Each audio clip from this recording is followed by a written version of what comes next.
point at which to start.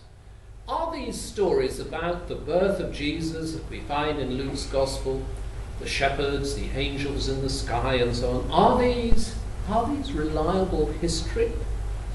There are particular problems. There's the Quirinius issue. Matthew and Luke say that Jesus was born, they both say that Jesus was born in the days of Herod the Great. And the general consensus among scholars is that Herod the Great died in 4 BC. So that Jesus was actually born around 4 BC, at the end of Herod's life. The fact that later calendars got the date slightly wrong doesn't matter.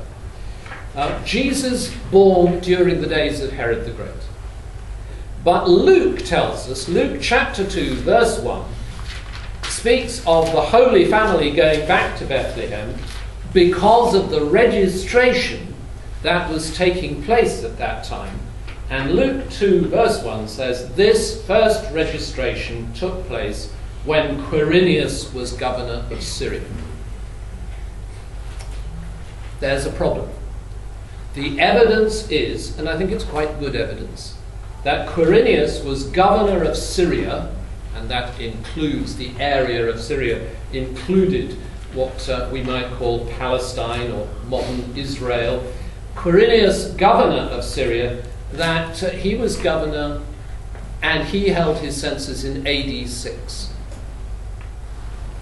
Historical problem?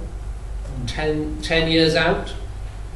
Was Jesus born in the days of Herod the king, or was he born at the time of Quirinius's governorship? On the basis of that evidence, that clash, if you like, that historical problem, scholars have concluded that Luke was historically confused and actually mistaken over the dates. So scholars have suggested Luke is understandably getting rather confused over these things. And it's been suggested that actually what happened was that Luke knew about Jesus being born during the days of Herod the king, but thought, now, Jesus comes from Nazareth, but he has to be born in Bethlehem because he's a king in the line of David. How can we explain that? Oh, it must be something to do with the census. But he hasn't got in his head the dates right, so he actually gets it wrong, and he's got the dates wrong. That's the argument. Yes, Mark? Could you just be that Josephus was wrong, or are we saying that Josephus then has more accuracy and weight than Luke? Not necessarily in general, but I think the evidence on this particular point about the date of Quirinius, for example, I think the evidence is fairly strong. So I don't think there's much question about that. Josephus is by no means infallible in his historical, but in this case, I think the general agreement is that he knows what he's talking about. What are the possible responses to this? Well, one possible thing is Luke is confused. There may be other possibilities. One is that Quirinius, although he was governor of Syria from AD 6, there is a little bit of evidence that he had a military command in the general area, the sort of Turkey area earlier on.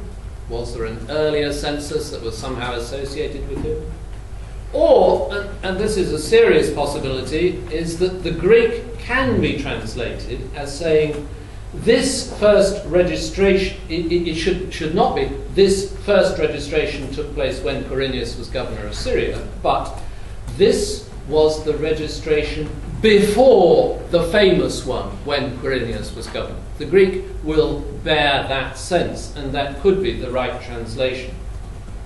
Whatever the solution is, I mean, we don't know what the answer is. At least I don't. When you find it out and you do your research, let us know. What is true is that actually this is some evidence of Luke's interest in history. He's sort of locating it in terms of secular historical events, as we might put it. So that's something that is notable, even though there is something that we can't give a definitive answer to.